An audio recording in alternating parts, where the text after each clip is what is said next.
we have an activity here. So in this activity we take a 2 V sticks, and through this we send a copper wire which is connected to a battery and to a switch. And when we switch on, the current passes from positive terminal to negative terminal, and it produces a magnetic field around it. ఇప్పుడు మనం ఒక horseshoe magnet place చేసినప్పుడు ఏమవుతుంది? So horseshoe magnet అంటే మనకు uniform magnetic field create అవుతుంది. So uniform magnetic field ఎందుకు create అంటే మనకు ఇక్కడ నార్త్ పోల్ సౌత్ పోల్ ఈ రెండు దగ్గర ఉండే కాబట్టి వీటి మధ్య ఈ విధంగా స్ట్రైట్ లైన్స్ అనేది ఫామ్ అవుతుంది. So that is why it creates a uniform magnetic field, and that can be taken as the external magnetic field. So external magnetic field as B. So ఇక్కడ మనకు డయాగ్రామ్లో పిక్చర్లో కనుక చూస్తే వైర్ బెండ్ అవుతుంది అనమాట. So why does the wire bend in an external magnetic field? So ఇంతకుముందు మనం previous యాక్టివిటీలో మనం ఇలా చూసేటప్పుడు ఏంటంటే వైర్ ఈ విధంగా సైడ్కి బెండ్ అవుతుంది బై హ్యావింగ్ సమ్ ఫోర్స్. మరి ఇక్కడ వైర్ అనేది ఎందుకు బెండ్ అవుతుందని తెలియాలి. సో వైర్ ఎందుకు బెండ్ అవుతుంది ఒకసారి చూద్దాము. సో హియర్ అండ్ దీని యొక్క యాక్టివిటీ ఏంటంటే ఇంకొకటి మనకు ఓల్డ్ సిఆర్టీ టీవీస్ ఉన్నాయి. సో ఓల్డ్ టీవీస్లో ఏమవుతుందంటే మనం ఎప్పుడైతే బార్ మ్యాగ్నెట్ పక్కన ఉంటుందో టీవీ అనేది సరిగ్గా వర్క్ కాదు. అదేవిధంగా కొంతమంది బ్యాంక్ రాబరీస్ ఇలా చేసేవాళ్ళు ఏంటంటే బ్యాంక్ రాబరీస్ చేసేవాళ్ళు ఈ సీసీ కెమెరాస్కి ఏం చేస్తారంటే వాటికి ఒక మ్యాగ్నెట్ ప్లేస్ చేస్తారు. మ్యాగ్నెట్ ప్లేస్ చేసినప్పుడు ఏమవుతుందంటే it work like an external magnetic field. So సీసీటీవీలో ఏమవుతుందంటే కరెంట్ అనేది పాస్ అవుతుంది. సో కరెంట్ ఎప్పుడైతే పాస్ అవుతుందో దాని చుట్టూ ఉన్న మ్యాగ్నెటిక్ ఫీల్డ్లో ఈ మ్యాగ్నెట్ యొక్క మ్యాగ్నెటిక్ ఫీల్డ్ రెండు కంబైన్ అయిపోయి సీసీటీవీస్ అనేటివి వర్క్ కావన్నమాట. ఓకే, సో ఆ కాన్సెప్ట్ని బేస్ చేసుకుని అసలు ఎందుకు వర్క్ కాదనేది ఇప్పుడు ఇక్కడ ఒకసారి చూద్దాం. So here we have a magnetic field. So ఈ విధంగా యూనిఫామ్ మ్యాగ్నెటిక్ ఫీల్డ్ ఉంది. సో ఇది దేనికి సంబంధించిందంటే హార్షూ మ్యాగ్నెట్కి సంబంధించినటువంటి యూనిఫామ్ మ్యాగ్నెటిక్ ఫీల్డ్. అండ్ ఇంకొక మ్యాగ్నెటిక్ ఫీల్డ్ తీసుకుంది, that is the wire. So వైర్లో పాస్ అయినటువంటి magnetic field, so let us take as into the page or out of the page. So ఏదో ఒకటి తీసుకుందాం, ఎనీవన్. సో నేను into the page తీసుకుంటున్నాను. So in to the పేజ్లో ఉన్నప్పుడు దీని చుట్టూ ప్రొడ్యూస్ అయినటువంటి మ్యాగ్నెటిక్ ఫీల్డ్, సో ఆ మ్యాగ్నెటిక్ ఫీల్డ్ నేను డయాగ్రామ్ గీస్తున్నాను. So I'm drawing the magnetic field which is present around the wire, అంటే ఈ వైర్లో ఉన్నటువంటి మ్యాగ్నెటిక్ ఫీల్డ్గా డ్రా చేస్తున్నాను.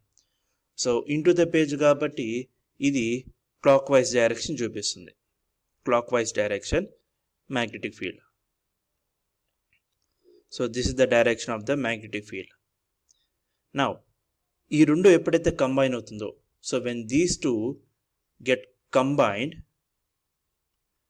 so these two when get combined, so ఇక్కడ మనకు పిక్చర్లో చూసాం కదా హార్షూ మ్యాగ్నెట్ని వైర్ నుండి దగ్గరికి తీసుకొచ్చాం. సో ఆ విధంగా ఎప్పుడైతే ఈ రెండు దగ్గరికి అవుతాయో, రెండు దగ్గరికి వచ్చినప్పుడు ఏమవుతాయో రెండు కంబైన్ అయిపోయి,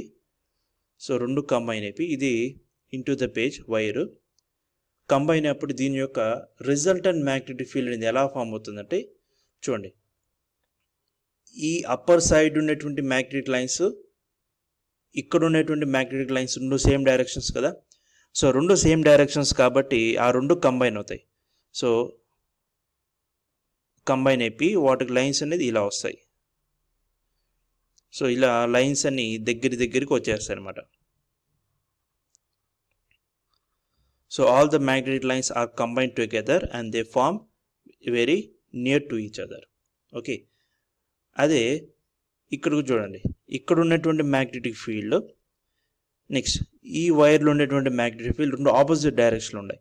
సో రెండు ఆపోజిట్ డైరెక్షన్ ఉన్నప్పుడు ఏమవుతుందంటే ఈ రెండు కొంత డిస్టెన్స్ మెయింటైన్, అంటే they get divide, that means కొంత డిస్టెన్స్ అనేది ఏర్పడుతుంది, దూరంగా ఇలా ఏర్పడుతుంది. ఓకే, సో ఈ విధంగా డయాగ్రామ్ అనేది ఫామ్ అవుతుంది. మన మీకు ఇచ్చినటువంటి టెక్స్ట్ బుక్స్లో కూడా సేమ్ ఇదే విధంగా ఉంటుంది. అయితే ఇక్కడ అబ్జర్వ్ చేస్తే వైర్ ఏ డైరెక్షన్ బెండ్ అవుతుందని తెలియాలి మనకు. సో వైర్ ఏ డైరెక్షన్ బెండ్ అవుతుందని తెలియాలంటే ఇంకొకసారి మనం ఇక్కడ ఉన్నటువంటి మ్యాగ్నెటిక్ ఫీల్డ్స్ కనుక అబ్జర్వ్ చేస్తే ఇవన్నీ దగ్గరగా ఉంటాయి. సో దీన్ని మనం ఏం చెప్పుకుంటామంటే స్ట్రాంగ్ ఫీల్డ్గా పేరు చెప్పుకుంటాం. This is called as a strong field. And ఇక్కడ ఉన్నటువంటి లైన్స్ ఏవైతే ఉన్నాయో ఈ లైన్స్ అన్నీ దూరంగా ఉన్నాయి. That means they are maintaining some distance and very less, ఎందుకంటే రెండు ఆపోజిట్ డైరెక్షన్స్ ఉన్నాయి. ఇక్కడ ఏ ఫీల్డ్ ఏర్పడుతుంది అంటే వీక్ ఫీల్డ్ అనేది ఏర్పడుతుంది, వీక్ మ్యాగ్నెటిక్ ఫీల్డ్ అనేది ఏర్పడుతుంది. ఇక్కడ స్ట్రాంగ్ మ్యాగ్నెటిక్ ఫీల్డ్ ఏర్పడుతుంది, ఇక్కడ వీక్ మ్యాగ్నెటిక్ ఫీల్డ్ అనేది ఏర్పడుతుంది. సో వైర్ అనేది ఎప్పుడు స్ట్రాంగ్ ఫీల్డ్లోకి ఎంటర్ కాలేదు, ఏదైనా సరే స్ట్రాంగ్ ఫీల్డ్లోకి ఏది ఎంటర్ కాలేదన్నమాట. సో ఏది దేంట్లోకి ఎంటర్ కావచ్చు అంటే వీక్ ఫీల్డ్లో ఎంటర్ అవ్వచ్చు. సో కాబట్టి వైర్ అనేది ఇప్పుడు ఏ డైరెక్షన్ బెండ్ అవుతుందంటే డౌన్వర్డ్ డైరెక్షన్కి బెండ్ అవుతుంది. సో అదే ఇక్కడ మనకి ఇచ్చినటువంటి ఈ పిక్చర్లో ఉండేటువంటి డయాగ్రామ్.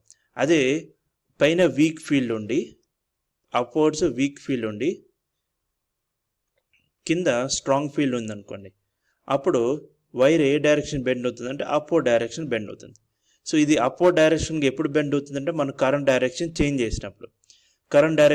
చేసినప్పుడు లేదా మ్యాగ్నెటిక్ ఫీల్డ్ డైరెక్షన్ చేంజ్ చేసినప్పుడు చేంజ్ అవుతుంది అనమాట. అంటే ఇంతకుముందు ఇక్కడ మనం ఇలా పెట్టాం కదా మనం బార్ మ్యాగ్నెట్ని, ఇప్పుడు అదే బార్ మ్యాగ్నెట్ని ఇలా రివర్స్ చేస్తాం అనుకోండి, సౌత్ నార్త్, అప్పుడు మ్యాగ్నెటిక్ ఫీల్డ్ డైరెక్షన్ ఆపోజిట్లా ఇలా ట్రావెల్ అవుతాయి. ఓకే, సో అప్పుడు ఏమవుతుందంటే వైర్ అనేది పైకి బెండ్ అవుతుంది అనమాట. So this is the reason why does the wire bend in an external magnetic field. So external magnetic ఫీల్డ్లో వైర్ అనేది ఎందుకు బెండ్ అవుతుందంటే ఇది దీనికి రీజన్ అనమాట.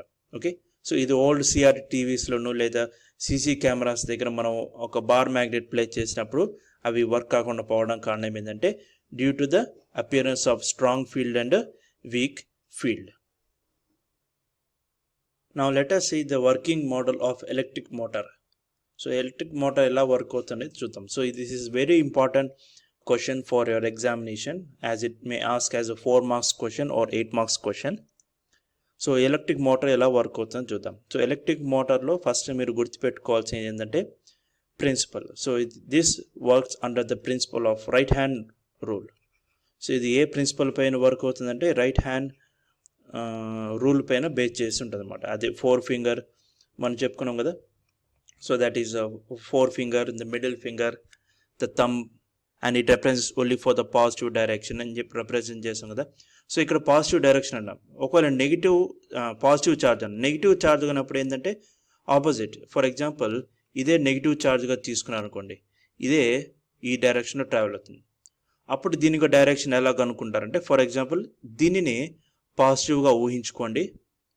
పాజిటివ్గా ఊహించుకున్నప్పుడు దీని యొక్క ఫోర్స్ మనకు రైట్ హ్యాండ్ రూల్ ప్లే చేసేటప్పుడు అప్వర్డ్ డైరెక్షన్ చూపిస్తుంది. దాని డైరెక్షన్ రివర్స్ చేయండి, అప్పుడు ఇదే డైరెక్షన్ ఆఫ్ ద నెగిటివ్ ఛార్జ్గా చెప్పుకుంటాం. ఓకే, సో మెయిన్గా మనం రైట్ హ్యాండ్ రూల్ అనేది దేనికి అప్లికేబుల్ అంటే it is applicable only for the positive charges. Negative charges కావాలంటే find the direction of positive charge and reverse it, then that will be the direction of the negative charge. And working of electric motor. So same ఇది right hand rule పైన base చేసి ఉంటుంది. And also ఇక్కడ మనం ఏ విధంగా అయితే strong field weak field explain చేసుకున్నామో ఆ ప్రిన్సిపల్ పైన ఇక్కడ మనకు ఈ ఎలక్ట్రిక్ మోటార్ అనేది వర్క్ అవుతుంది. సో ఇక్కడ 2 ఆపోజిట్ ఫోర్సెస్ వర్క్ అవుతాయి. సో 2 ఆపోజిట్ ఫోర్సెస్ని దీనిని ఏమంటామంటే మనం కపుల్ అంటాం, ఆర్ దీనిని ఇంకొక విధంగా ఎలా రాసుకోవచ్చు అంటే torque. So opposite forces work అయినప్పుడు ఏంటంటే అది సర్క్యులర్ డైరెక్షన్లో జరుగుతుంది. So electric motor is a device which converts. So electric motor is a device which converts electric motor. First మీరు ఎగ్జామ్లో వచ్చేటప్పటికి మీరు రాయాల్సిన డెఫినేషన్ ఏంటంటే ఎలక్ట్రిక్ మోటార్ డెఫినేషన్ రాయండి. So it converts electric energy into mechanical energy. Electric energy into mechanical ఎనర్జీగా convert చేస్తుంది. Okay, so electric energy to mechanical energy ఇది ఎలా గుర్తుపెట్టుకోవాలి? Simple, electric motor EM.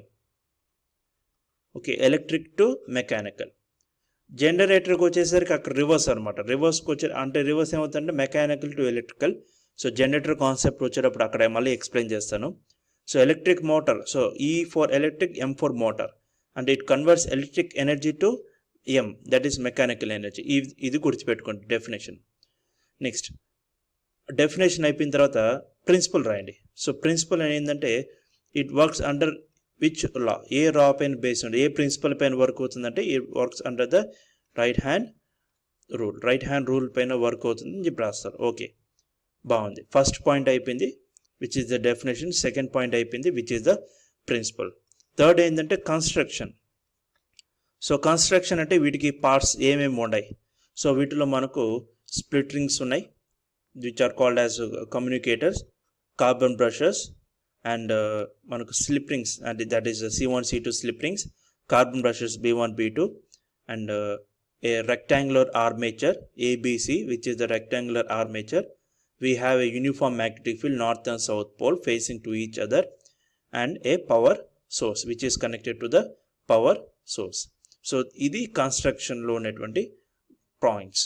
అంటే దీంట్లో ఏం చేస్తామంటే మనం we have a two strong magnets, north pole and south pole, two strong magnets which are facing each other, and a rectangular armature ABCD is placed in between them. ABCD and rectangular armature what మధ్యలో play చేస్తాం. Next, this rectangular armature is connected to the split rings, that is C1 and C2. They are called as communicator also. Okay, and these split rings C1 C2 are connected to the carbon brushes B1 and B2. B1 B2 కి connect చేస్తాం. And these carbon brushes B1 B2 are connected to the source, that is battery. It could be a battery or a source. Okay, so ఈ విధంగా construction అనేది రాస్తారు. గుర్తుపెట్టుకోవాల్సింది main important the definition, second the principle, కన్స్ట్రక్షన్లో two solid bar magnets which are faced towards each other, and we have a rectangular armature ABCD which is connected to the split rings C1 C2, and C1 C2 are connected to the B1 B2 which are called the brushes, and B1 B2 are connected to the power source, positive negative. Okay, next fourth పాయింట్కి వచ్చేసరికి మీరు ఇక్కడ ఏం రాయాల్సింది main important point ఏంటంటే working model. So ఇది ఎలా working అవుతుంది. So working అనేది ఎలా జరుగుతుందంటే just based upon right hand rule పైన వర్క్ అవుతుంది. That is when a current passes in to the coil, so the current passes from A to B, the current passes A to B and B to C, C to D travel అవుతుంది అన్నమాట. Okay, so as the current passes from A to B and B to C, C to D, so there is no force working at B and C. B to C లో current pass అయినప్పుడు ఎటువంటి force అనేది ఉండదు. So that is there is no force. Why? Because current direction and magnetic field direction both are same. That means 0 degrees. So the force will be taken as 0. There the force will be 0. మరి force ఎక్కడెక్కడ work అవుతుంది, ఇప్పుడు A to B పైన work అవుతుంది, అంటే ఈ డైరెక్షన్లో వెళ్ళేటువంటి కరెంట్ ఫోర్స్ వర్క్ అవుతుంది. ఇక్కడ కూడా ఫోర్స్ అనేది వర్క్ అప్లికేబుల్ అవుతుంది అనమాట. సో ఇది ఎలా వర్క్ అవుతుంది అంటే when the current is passing from A to B, then it appears an external, it creates a magnetic force as it is kept in a uniform magnetic field. So north pole నుంచి south పోల్కి ఈ విధంగా uniform magnetic field travel అవుతుంది.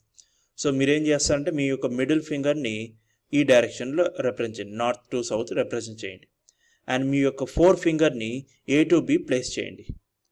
So ఇలా place చేసినప్పుడు మీ యొక్క thumb ఏ direction represent చేస్తుందంటే downward direction represent చేస్తుంది. అంటే మీరు తీసుకున్నటువంటి రెక్టాంగులర్ కాయిల్కి ఈ A to B act the force which is in downward direction. So it acts in downward direction. So ఒకసారి చూద్దాం. So this is the rectangular armature. This is the rectangular armature.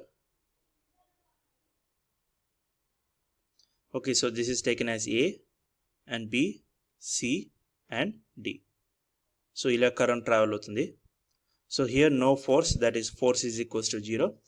So ikkada force undi. So idi external magnetic field, north pole, south pole, and the magnetic field passes from north to south. So ee direction lo manaku force anedi magnetic field అనేది ఈ direction travel అవుతుంది. Current travels from A to B. So when current magnetic field north to south, so మీ యొక్క middle ఫింగర్ని north to south direction place చేయండి. And the direction of current which is should be place A to B. So మీ four ఫింగర్ని ఈ డైరెక్షన్లో place చేయండి. So మీ యొక్క థంబ్ డౌన్వర్డ్ డైరెక్షన్ చూపిస్తుంది. That means this represents the direction of force which is in downward direction. So AB ఎలా act అవుతుందంటే డౌన్వర్డ్గా యాక్ట్ అవుతుంది. అండ్ బీసీలో ఎటువంటి ఫోర్స్ అనేది లేదు, కామన్. అండ్ CD దగ్గరకు వచ్చేసరికి సో సేమ్ ఇక్కడ కూడా మీ యొక్క మిడిల్ ఫింగర్ ప్లేస్ చేయండి ఈ డైరెక్షన్ను. And the current place in CD direction. So మీరు కనుక చూస్తే thumb represents in upward direction. So thumb పైకి వచ్చేస్తుంది అన్నమాట ఈసారి. That means CD acts in upward direction. So AB downward, CD upward. So ఈ విధంగా మనకి ఏం డైరెక్షన్ ఏంటంటే యాంటీ క్లాక్ వైజ్ డైరెక్షన్లో ఫామ్ అవుతుంది. సో ఇక్కడ మనకు డయాగ్రామ్లో ఏ విధంగా అయితే చూపించారో యాంటీ క్లాక్ వైజ్ డైరెక్షన్లో తిరుగుతుంది అనమాట. So it rotates in anticlockwise direction. Okay, so this is how the electric motor works. So working principle ఏం చేస్తారంటే when current passes from A to B, it creates a magnetic force as it is been placed in the external magnetic field north and south. So AB act the magnetic force which is in downward direction. BC there is no force. Why? Because they are both parallel to each other. CD act the force which is in upward direction. So there they act a couple which is in rotate in anti-clockwise direction. అది వర్కింగ్లో రాస్తారు. వర్కింగ్లో మీరు రాయాల్సిన ఇంకొక point ఏంటంటే split rings. What is the use of split rings? Split rings అనేది ఎందుకు use చేస్తాం అని రాస్తాం. So split rings are used to change the direction of current. Direction of కరెంట్ని చేంజ్ చేయడం కోసము we use the split rings are communicators. Okay, so ఇక్కడ reverse direction అంటాం కదా, ఇక్కడ చూడండి current at reverse at half turn. So why we have to change the direction of current? Current యొక్క direction ఎందుకు చేంజ్ చేసుకోవాలంటే మనకు కరెంట్ డైరెక్షన్ చేంజ్ చేయకపోతే ప్రతి ఒక్క హాఫ్ రొటేషన్కి కాయిల్ ఇలా ముందుకి అదేవిధంగా మళ్ళీ వెనక్కి రొటేట్ అవుతుంది. So it moves in forward direction, again it comes in backward direction. So complete rotation అని ఇలా తిరగదు. సో కంప్లీట్ రొటేషన్ అనేది ఈ విధంగా తిరగదు అనమాట ఎప్పుడు కరెంట్ డైరెక్షన్ చేంజ్ చేయకపోతే. Okay, so current direction change చేయకపోతే then the coil will take half rotation for every half turn. Okay, so to change the direction of current we use the split rings.